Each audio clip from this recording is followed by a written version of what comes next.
Hello students, myself Rajesh Kumar Sharma, your biology teacher. As we are discussing chapter 5, that is principles of inheritance and variation. In that I have already told what is inheritance. Inheritance is transfer of characters from parent to their offspring or from one generation to another generation. That is called as inheritance. And the characters which are transferred from one generation to another generation is called as hereditary characters. And the degree of difference among the young ones which are produced by living organism are called as variation. This we have already discussed in our previous lecture. Also we have discussed about Mendel or Gregor John Mendel, who is the father of modern genetics. Gregor John Mendel, also known as father of modern genetics. Clear? We have discussed 7 characters which are taken by Gregor John Mendel for his experiment. Clear? Today we are going to discuss Mendel's law of dominance. First you know about Mendel's law. Mendel has given 3 laws. First one, that is law of dominance. Second one, law of segregation of gametes. Third one, that is law of independent assortment. Today we are going to discuss law of dominance, or you can say inheritance of one gene. Clear? Inheritance of one gene.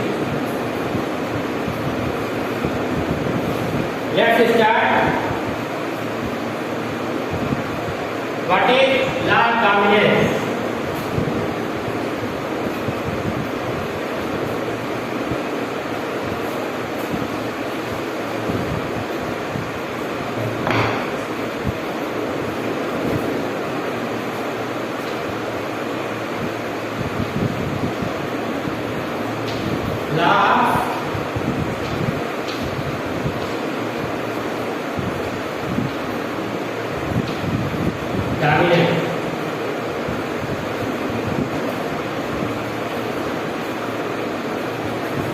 चलिए पहले समझ लीजिए.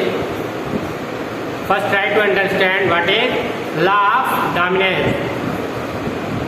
As we are discussed in previous lecture, there are 7 characters taken by Mendel for his genetic experiment on pea plant. In that, each character has 2 alternatives.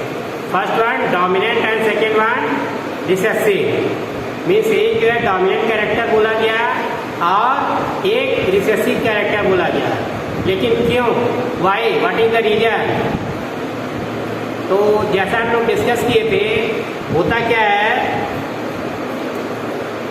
जब Mendel ने जो है टाल plant और द्वार प्लांट मीन्स एक कैरेक्टर लिया एक एक्सपेरिमेंट के लिए, ठीक, अब क्रॉस करवाया लंबे पौधे और पौने पौधे में. यस टेकन टाल प्लांट एंड द्वार plant. When he conducted a cross in between them, in first generation only tall plants are obtained. Means केवल जो है लंबा पौधा ही फर्स्ट जनरेशन में दिखा. इसका मतलब क्या हुआ कि टाल और ड्वार्फ में यदि देखा जाए तो टालनेस जो है, लंबापन, that is a dominant character. Means जो लंबे होते हैं वो, या लंबाई जो होती है वो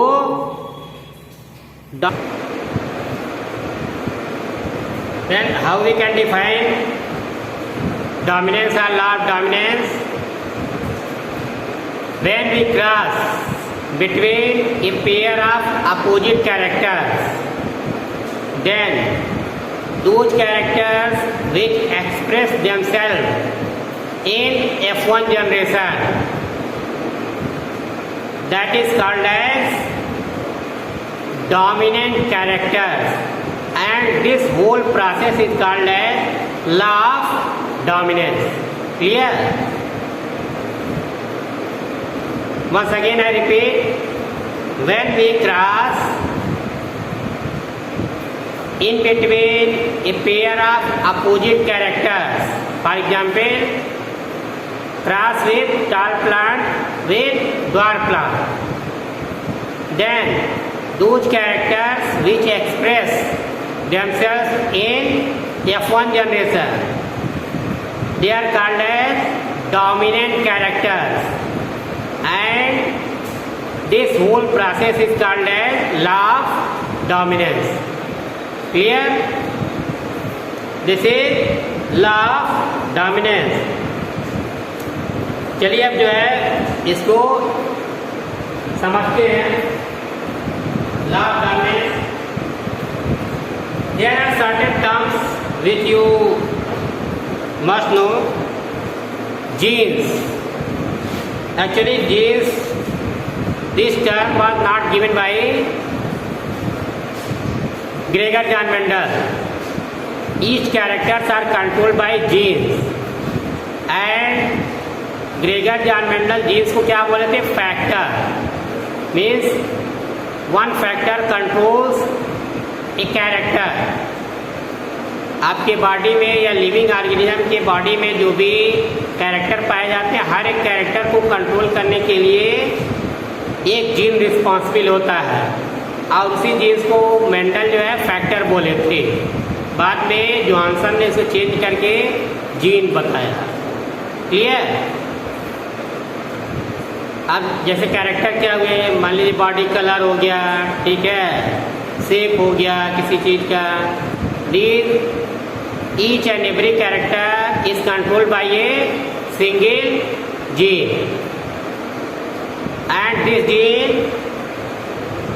term given by Johannsen, earlier Gregor Johann Mendel, हर एक कैरेक्टर को जो है जो कंट्रोल करते थे, इसी जीन्स को पहले वो फैक्टर बोले। क्लियर हो गया? चलिए समझते हैं। इसी में एक टर्म आएगा जीनोटाइप। जीनोटाइप, तो जीनोटाइप क्या होते हैं? वो जो है जेनेटिक कॉन्स्टिट्यूशन को बोला जाता है, and phenotype physical appearance. Clear? Let's understand law of dominance. मान लीजिए हम लोग लिखते हैं क्या, कैपिटल टीपी स्मॉल टीपी, जैसे होमोजाइगस कंडीशन में जीन्स जो बताया अभी, जीन्स हमेशा जो है लिविंग ऑर्गेनिज्म में पेयर में प्रेजेंट होते हैं। एक डोमिनेंट होगा, एक रिसेसिव होगा, या दोनों डोमिनेंट होंगे। तो दोनों जीन्स का alternative form of genes is called an allele. Clear? तो ये जो है दी दोनों आपके, ठीक है, इस सिंबल दोनों जो है आपके जीन्स पेयर जो है सिमिलर होंगे, तो इसको प्योर फॉर्म बोला जाता है, या होमोजाइगस कंडीशन। और ये देखिए रिसेसिव कैरेक्टर के लिए है, ठीक, ये भी जो है प्योर फॉर्म में है, स्मॉल टी, ये भी होमोजाइगस कंडीशन है, ठीक। और यदि जो है इसी को लिखा जाए कैपिटल टी स्मॉल टी, ये आपका कौन सा कंडीशन रहेगा? Heterozygous condition. मीन्स एक आपका डोमिनेंट और एक रिसेसिव, जिसे हेटेरोजाइगस कंडीशन। अब देखिए यदि क्रॉस करवाया जाए, यह आपका टाल हो गया, टाल प्लांट, और यह आपका क्या हो गया, ड्वार्फ। एक क्रॉस करवाएंगे, इसको बोलते हैं P1 generation. P1 is parent generation. Cross करवाने पे क्या मिलेगा, सारे के सारे प्लांट आपके जो है क्रॉस करवाएंगे तो आपके इस फॉर्म में मिलेंगे, ठीक है, कैपिटल टी स्मॉल टी। और ये आपका जो है कैसा होगा, दिखने में आपका टाल होगा, टाल प्लांट। क्लियर। इस जनरेशन को बोलते हैं F1 जनरेशन। यही समझा रहे थे कि when we cross in between a pair of opposite characters, tall and dwarf, then those characters will express themselves in F1 generation. They are called as dominant characters. means यदि टाल पौधा F1 generation में मिल रहा है तो टालनेस क्या हो गया, ये जो है डोमिनेंट कैरेक्टर हो गया, एंड ड्वार्फनेस क्या हो गया, रिसेसिव कैरेक्टर हो गया। और दिस होल प्रोसेस जो भी हम क्रॉस करवा रहे हैं, पूरे प्रोसेस को क्या बोला गया है, that is law of dominance. Clear. अब यहाँ पे F1 जनरेशन में सारे के सारे पौधे आपको क्या मिलेंगे, लंबे मिलेंगे। यदि सेल्फिंग करवाई जाए, ये हाइब्रिड कंडीशन में है ना, ठीक, हाइब्रिड या हेटेरोजाइगस कंडीशन, इसकी सेल्फिंग करवाई जाए तब क्या मिलेगा F2 जनरेशन में। चलिए करवा के देखते हैं।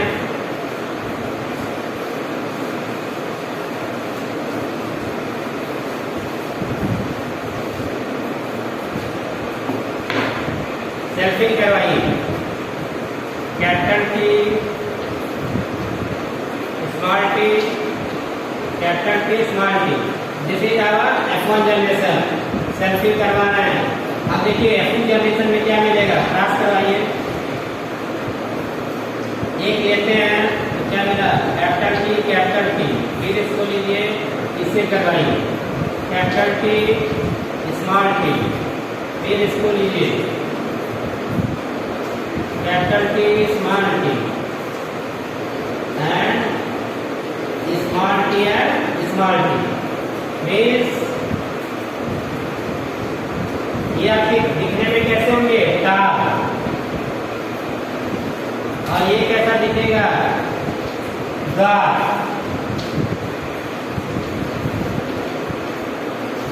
देखिए क्या हो गया, F2 जनरेशन में आपके F2 जनरेशन में क्या मिला है, 3 आपके लंबे पौधे और एक छोटा पौधा, फिर ड्वार्फ।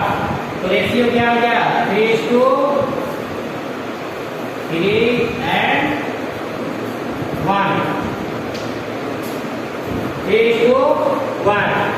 मीन्स यदि सेल्फिंग करवाई जाए तो आपके F2 जनरेशन में जो है जो रेशियो मिलता है, 3 लंबे पौधे और एक छोटा पौधा, 3:1। This means the recessive characters which are unable to express themselves in F1 generation, they will express in F2 generation. Clear? ऐसा नहीं होता है कि जो है जो आपके रिसेसिव कैरेक्टर्स होते हैं वो इलिमिनेट हो जाते हैं, वे अपने आप को एक्सप्रेस करते हैं F2 जनरेशन में। और इस अपीयरेंस को बोलते हैं फिनोटाइपिक रेशियो। तो क्या क्या मिल गया हमें, लॉ ऑफ डोमिनेंस में क्या क्या होता है, 3 4 आपके। अब देखिए एक ही कैरेक्टर दिया गया है, मीन्स ये आपका इनहेरिटेंस ऑफ 1 जीन हो रहा है, ठीक।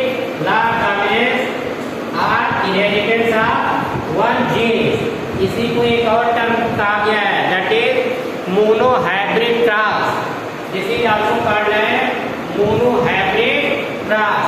मीन्स टालनेस और ड्वार्फनेस में जब जो है क्या क्रॉस करवाया जा रहा है, एक ही पेयर ऑफ कैरेक्टर लिए जा रहे हैं, तो इसको क्या बोला गया है, another term that is monohybrid cross. Clear. अब when we have taken two pair of character means tallness के साथ हम एक और कैरेक्टर लेना है। जैसे क्या हम लोग डिस्कस किए थे, मान लीजिए फ्लावर के कलर ले लिया जाए, तो पर्पल आपका जो है डोमिनेंट कैरेक्टर था और पर्पल और वायलेट, और वाइट आपका रिसेसिव। यदि एक साथ दो कैरेक्टर लिए जाए, two pairs of opposite characters, tallness ले लिया और वायलेट कलर ऑफ फ्लावर और पर्पल फ्लावर, और उसके साथ डार्कनेस एंड वाइट, तो ये दो पेयर ऑफ कैरेक्टर हो गए अपोजिट। यदि इनके बीच में क्रॉस करवाया जाएगा, then this process is called as dihybrid cross. इसी तरह तीन पेयर ऑफ कैरेक्टर लेंगे अपोजिट, तो ट्राईहाइब्रिड क्रॉस। क्लियर। चलिए अब देखिए इसके कुछ जो है इम्पोर्टेंस क्या क्या है, कहाँ पे जो है डाईहाइब्रिड या डोमिनेंस के क्या क्या फीचर्स होते हैं। अब देखिए मेंडल ने क्या क्या बताया था डाईहाइब्रिड क्रॉस के कंसर्न में। First one that is characters are controlled by discrete units called factors. जैसा कि पहले ही बता चुके हैं कि मेंडल ने जो भी कैरेक्टर को कंट्रोल करने के लिए रिस्पॉन्सिबल था उसको क्या बोला, फैक्टर। बाद में इसी फैक्टर का जॉनसन ने नाम चेंज करके जीन कर दिया।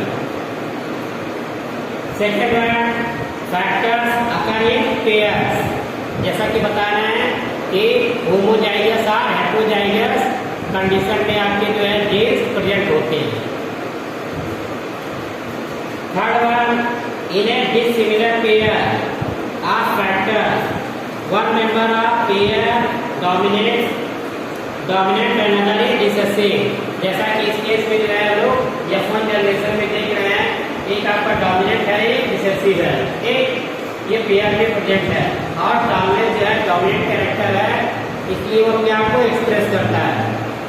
Clear. The law of dominance is used to explain the expression of only one of the parental character in a monohybrid class. हम लोग मोनोहाइब्रिड क्लास के एग्जाम्पल लेके चल रहे हैं, तो ये जो है मोनोहाइब्रिड क्लास को एक्सप्रेस करता है।